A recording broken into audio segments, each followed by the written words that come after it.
Hello, j'espère que vous portez toutes et tous très bien. Dans cette vidéo, je voulais faire un petit point avec vous pour vous donner tous les tips que j'ai mis en place fin 2025, début 2026 pour évoluer d'une manière pas possible. Il y a énormément d'aspects de ma vie qui ont fait que j'ai grimpé en flèche depuis ces derniers mois et qui ont fait que je suis la personne que je suis aujourd'hui tout simplement. Du coup, sur ma petite tablette, j'ai énuméré certains points que j'ai mis en place, toutes les petites choses que j'ai un peu fait évoluer depuis fin 2025. Bien évidemment, c'est des choses qui ne concerne que moi. Chacun sa propre évolution, chacun son parcours de vie, donc on peut pas tous faire les mêmes choses que moi. Par contre, on peut toujours faire en sorte d'évoluer. Alors, la toute première chose que j'ai mis en place, c'est changer mon style vestimentaire. Il me semble que je l'ai fait en octobre 2025. Il faut savoir que moi, j'ai toujours cherché mon style. Je savais pas vraiment comment m'habiller. Je pouvais autant être streetwear que hyper sexy, que, enfin bref, je savais pas exactement quel style j'aimais, comment j'aimais m'habiller, etc. Et en fait, j'ai toujours eu ce besoin d'évolution, vraiment le besoin d'incarner beaucoup plus cette femme que je suis, en fait, tout simplement. Et pour ce faire, il fallait que je change de style vestimentaire. Et en fait, ce que j'ai fait, c'est qu'un jour, je suis allée en région parisienne et j'y vais pas trop souvent. J'ai complètement refait ma garde-robe, j'ai tout racheté, j'ai acheté beaucoup de blazers, de tailleurs, des manteaux longs, etc. Et je mettais jamais ce type de vêtements avant. Du coup, avant, j'étais très donc style oversize, vraiment énormément de jogging, etc. Et au final, j'ai changé ce style et à l'heure actuelle, je suis très à l'aise dans ma manière de m'habiller. Bien évidemment, en hiver et en été, le style n'est pas du tout le même parce que l'un il fait froid et l'autre il fait chaud, donc forcément j'ai aucun mal à mettre des crop tops ou quoi que ce soit si jamais il fait chaud. Mais c'est un style qui restera toujours gracieux,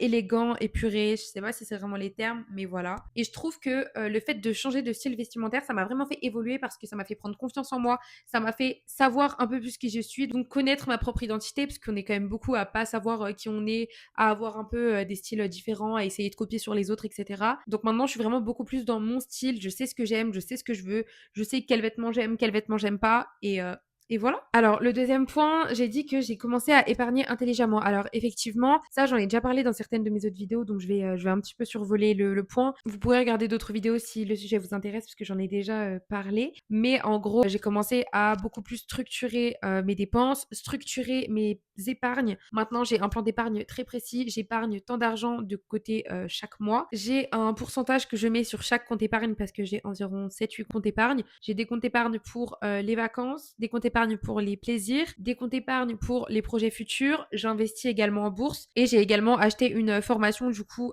sur les investissements et les finances pour pouvoir un petit peu mieux m'y retrouver et comprendre comment gérer mon argent. Donc ça, c'est quelque chose qui m'a énormément fait évoluer. C'est hyper important de savoir correctement gérer son argent et je pense qu'il n'y a rien de mieux que de ne pas manquer à la fin du mois ou de ne pas avoir peur de pouvoir sortir de l'argent en cas d'imprévu. Donc voilà, je vous conseille vraiment de consommer du contenu sur les finances parce que c'est quelque chose d'hyper important et on n'en parle clairement pas assez, mais c'est nécessaire de savoir gérer ses finances. Alors, en point numéro 3, j'ai dit qu'il faut penser à soi et vivre pour soi. Ça, c'est vraiment un point duquel j'ai un peu parlé dans mes précédentes vidéos aussi et je le répéterai jamais assez, mais je pense que c'est une des choses qui m'a le plus fait évoluer ces derniers temps et j'en suis vraiment très fière. Comme je le disais, et je l'ai déjà dit dans d'autres vidéos, mais c'est incroyable cette sensation de ne pas avoir besoin de qui que ce soit pour aller où que ce soit. Là, comme je le disais aussi, je suis bientôt en train de voir pour partir quelque part toute seule. J'aimerais beaucoup me faire un week-end ou des vacances solo. Ne pas avoir peur de prendre ses propres décisions, ne pas toujours consulter les autres pour prendre des décisions, ne pas avoir peur d'aller au restaurant, d'aller dans un bar ambiancé toute seule si on en a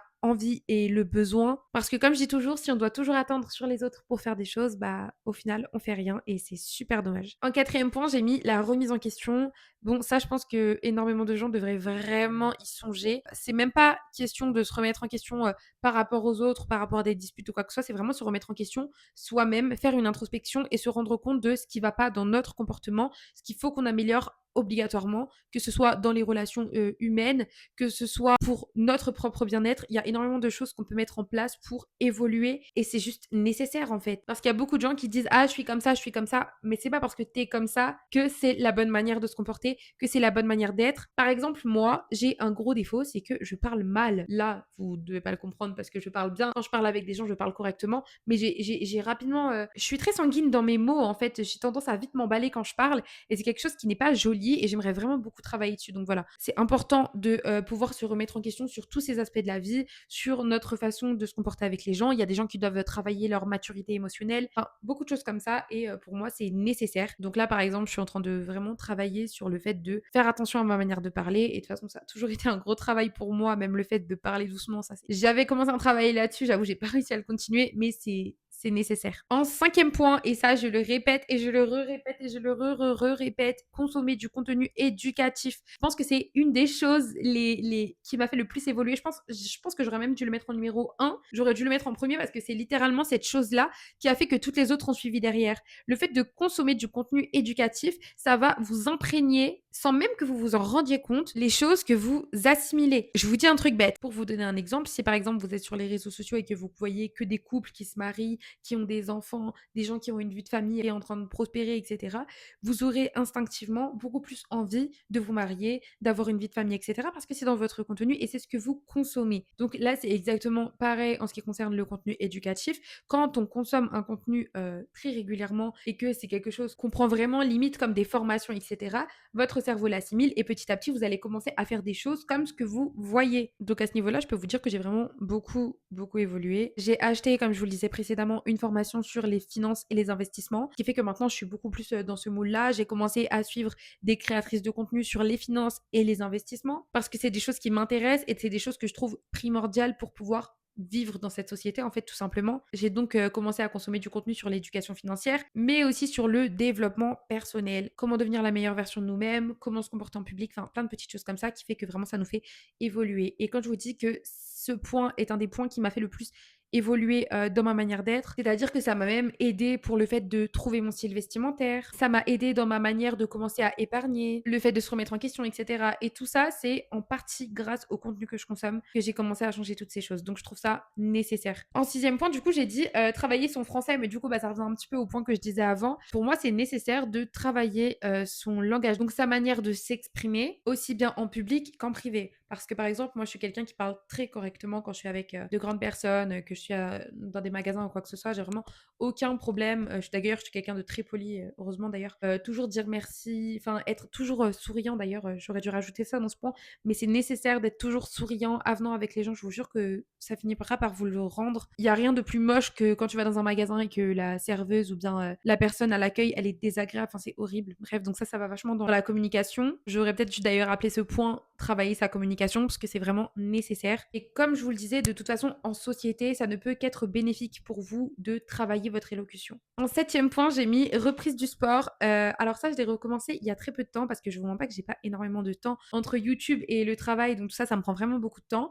Mais reprise du sport, pour moi, c'est nécessaire d'avoir une activité physique régulière, clairement. J'avais arrêté le sport pendant un long moment parce que j'avais plus du tout le temps, etc. Et là, j'ai repris, j'ai commencé la danse, j'ai commencé le heels pour ceux qui se posent la question. Et franchement, je suis très contente parce que ça fait vraiment du bien. Il n'y a rien de mieux pour entretenir son corps que de faire du sport. Que ce soit à petite dose, à moyenne dose ou à grande dose, le sport, ce n'est que du positif. Et en dernier point, j'ai mis organisation pour être plus clair dans sa tête et dans son travail. Vraiment, il faut savoir que je suis quelqu'un de très organisé, que ce soit chez moi. Bon, là non, si vous voyez ma pièce, vous vous diriez, mais qu'est-ce qu'elle raconte? Donc pas là parce que je suis clairement en train de tourner une vidéo YouTube et en général, c'est le bazar pas possible quand je tourne une vidéo YouTube. Mais je parle vraiment de manière générale lorsque c'est propre chez nous. C'est comme pour beaucoup de personnes, lorsque c'est organisé dans leur maison, dans leur tête, c'est plus organisé.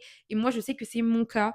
Pour moi, c'est très important que ce soit organisé chez moi pour y voir plus clair. J'arrive vraiment à avoir les idées plus claires lorsque mon espace de vie est organisé, rangé, etc. C'est vrai que mon copain me demande souvent, mais pourquoi t'achètes tout le temps des boîtes, des organisateurs, etc. Lui, il comprend pas. Et c'est vrai que souvent, les hommes n'ont pas ce besoin d'organisation, ce besoin de tri quotidien. Mais je sais que par exemple, pour moi, c'est vraiment nécessaire. Et que ce soit dans la maison ou dans mon travail. Par exemple, dans mon travail, ça je vous le disais dans une vidéo précédente, j'ai tendance à toujours organiser mes plannings d'une certaine manière. Par exemple, je travaille de 10h à 13h et de 14h à 16h, j'ai bloqué un créneau pour pouvoir aller à la salle. Après, je reprends le travail et après le soir, j'ai des créneaux spécifiques pour faire mes montages, faire mes tournages, dont le jeudi d'ailleurs où je fais mes tournages, j'essaye d'être toujours organisée. Voilà, ça c'est une organisation toute bête, mais j'essaye toujours d'avoir... Voilà, cette vidéo était assez rapide, mais j'espère qu'elle vous aura plu. Si vous souhaitez une partie 2, n'hésitez pas à me la demander parce qu'à mon avis, il y a encore plein d'autres choses que je n'ai pas notées, mais il y a toujours des choses qu'on peut mettre en place pour évoluer d'une certaine manière. Si ce genre de vidéo ou de contenu vous plaît, n'hésitez pas à vous abonner, il y en a beaucoup sur ma chaîne. Je vous fais de gros bisous et je vous dis à dimanche prochain.